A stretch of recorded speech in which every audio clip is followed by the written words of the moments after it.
In today's video, I'm going to teach you how to use Cloudflare name servers and how do I add a record to Cloudflare. We'll start right from the Cloudflare dashboard and move smoothly through onboarding a domain, choosing sensible defaults, and adding a DNS record so your site or service resolves correctly. First, sign into Cloudflare and choose the option to onboard a domain. You can enter a domain you already own or begin the process to register a new one. Cloudflare will immediately guide you into setting up DNS.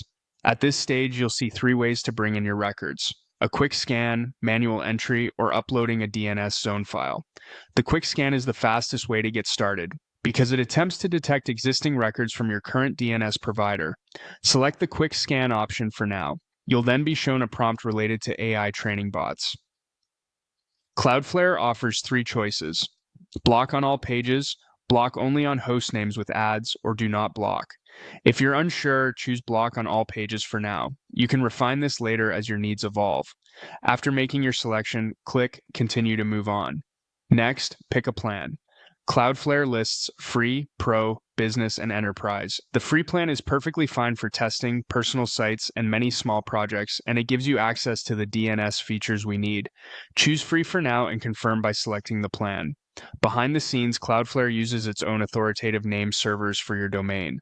That's what enables performance and security features to work properly and ensures your DNS is managed centrally in Cloudflare.